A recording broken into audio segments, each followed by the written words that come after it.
Hello, my name is Sergio, Pellús, Murcia. I studied English studies at the University of Murcia, and I'm going to talk about Angela Carter and the threatening uncanny devils that we can find in the Passion of New Eve. In the Passion of New Eve, Angela Carter presents female characters who are subjected to the Butlerian concept of gender performance.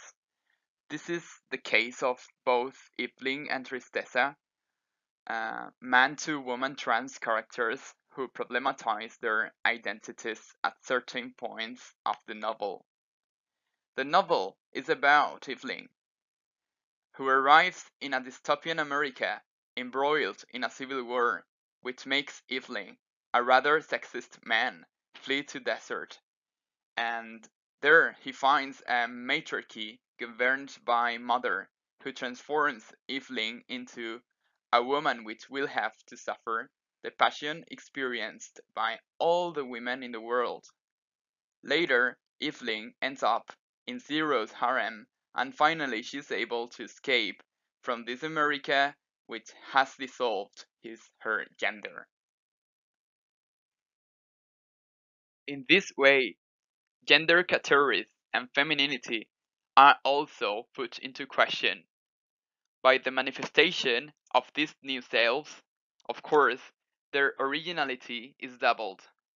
In other words, the doppelganger emerges to challenge femininity as the double is not free as a result of its dependence on original materials.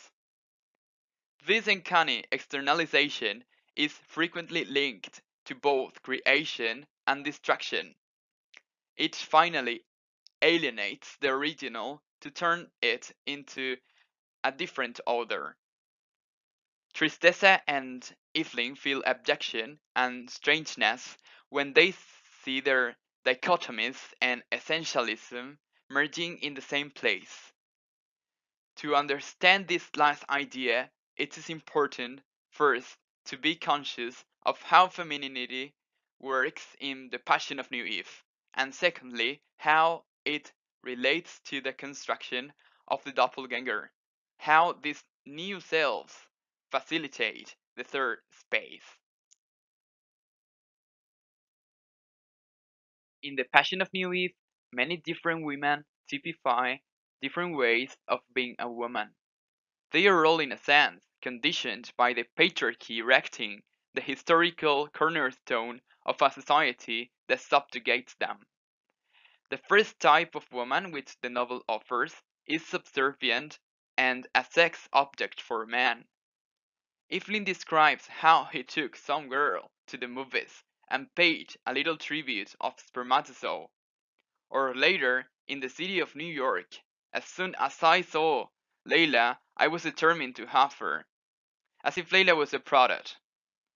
Moreover, the relationship between Zero and Eve postulates a superior subordinate dichotomy. Eve is pictured there by word chains implying passivity, whereas Zero is the dogmatic actor who destroys language to howl and to avoid rationality.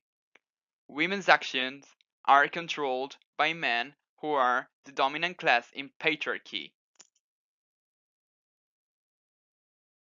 Evidently, women are roped into a single body politique, deprived of voice and individuality. Women were afraid Zero would hear he did not allow them to speak. They are not normally euphoria seeker. She herself showed no signs of satisfaction, for example, but pleasure giving. Her sensuality needed to make it real. This results in a tragedy when she is closed door and unveils another self with no fur, who only submits to Evelyn's lust. Therefore, duplicity appears as Layla invokes this formal other, bringing into being a Layla who lives only in the not world of the mirror. The artifice of her overacted feminine identity destabilizes. Soon, Evelyn grows bored with Layla and ends up abandoning her as soon as he becomes the father of her child. Women should keep, like Tristeza, a famous actress from the novel, their superficial and enigmatic, illusion-provoking image. Because if they cease to protect their alluring patriarchal femininity, they will be punished. For example, Evelyn casting Layla aside, or Zero revenging on Tristeza for her public disappearance. Tristeza, for her part, is the personification of what is expected from a woman in the making of her identity. As an actress, she has been a Hollywood myth, undeniably perpetuating a man-led symbology through gender performance in films. The only opposition to patriarchy in The Passion of New Eve is found in the matriarchy governed by Mother, which is Beulah. This deified being poses a threat to the society and acts as a trap for Evelyn, who through magical technology is transformed into a woman. Mother's opinion on femininity involves that women, in her view, have to welcome a new collectivism and essentialism, which in reality still conserves the anxieties of being a self-aware woman. For example, women are self-reproductive there, and also, for example, if complaining of her new wound that would bleed. In The Passion of New Eve, Carter attempts to demystify essentialism, and Mother's matriarchy is therefore not an exception to the rule. Mother can be as dictatorial and hurtful as patriarchy as a consequence of a radicalism that enforces a mode of femininity. Moreover, this matriarchy is located underground in the grotesque, where luminosity and reason can't really reach. This is the cave before reaching the Platonic world of ideas. Matriarchy also collectivizes women into a single entity. This is substantiated by a chorus of women who sing in Beulah, this musical piece which contained verses like Yutza, great goddess of Arabia Deserta, and in fact, Evelyn is obliged to become New Eve, and she's also obliged to rejuvenate the world. Hence, a woman cannot develop her personality.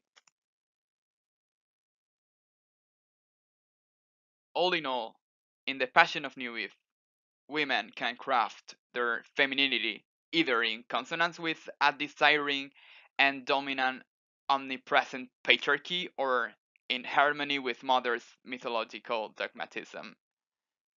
Thus, when the self is situated in the in between, okay, in a third space, in the nothingness of the locus of gender performance, the I is doubled. Consequently, a problematic doppelganger is born. This also complicates the issue of femininity. The gender roles of Evelyn and Tristeza are cumbersome for their dualistic societies, and even for them themselves, as will be now explained. In consequence, the hybrid subject is outside any community, history, and tradition.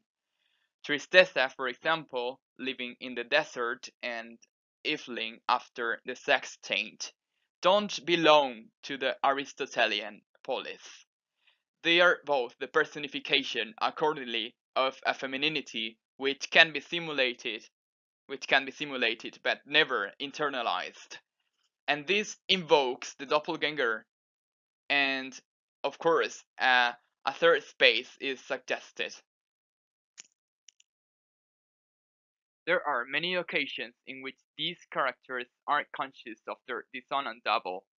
If from Evelyn doppelganger, for example, can't comprehend itself, saying that he or she is stranger, chimera, and locating himself in a kind of ontological limbo, becoming his or his own masturbatory fantasy. Psychosurgery has no success. As long as there are two beings appearing and disappearing haphazardly, the self which seeks pleasure and the femininity related self who is an object of desire, even after having confirmed their femininity through suffering, Tristeza and Evelyn celebrate a double wedding, not only for Evelyn but also for Tristeza, who imbalances her existence. Evelyn cannot discern a gender that fits for Tristeza, as she's an anti-being, a no being. He, she, neither will do for you, Tristeza. And that's because of his or her sterile metamorphosis. She had made herself just to assume the form identity of a mythological perfect woman thanks to transvestism. She pursued the experience of eternity through feminine inaction in order to be everything and nothing. Tristezas and Evelyn's doubles are unmanageable and an impossibility. The inconsistency of these women's doppelgangers in The Passion of New Eve is a symptom of a real essentialism-ridden society of bipolarities that standardized and cornered women instead of permitting self-development. By displaying these doppelgangers, Carter is finding fault with gender norms of both patriarchy and matriarchy, which program a sort of femininity away from freedom. In conclusion, a third space is open to escape from both the patriarchal body politic and the inaccurate absurdity of mother's mythology. The Passion of New Eve is a novel which in the end abhors impositions and gender essentialism.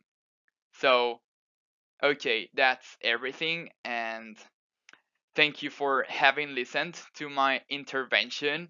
And you can also see some of the references, and I want to say something. You can read this about the presentation. Y de verdad, muchísimas gracias a la organización por haberme invitado. De verdad que lo considero como una gran oportunidad. Y de verdad, muchísimas gracias por organizar algo tan bonito.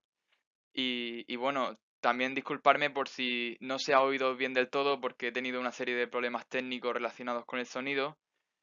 Y bueno, muchísimas gracias por vuestra atención y si hay algún problema, pues disculpar las molestias. Gracias por todo.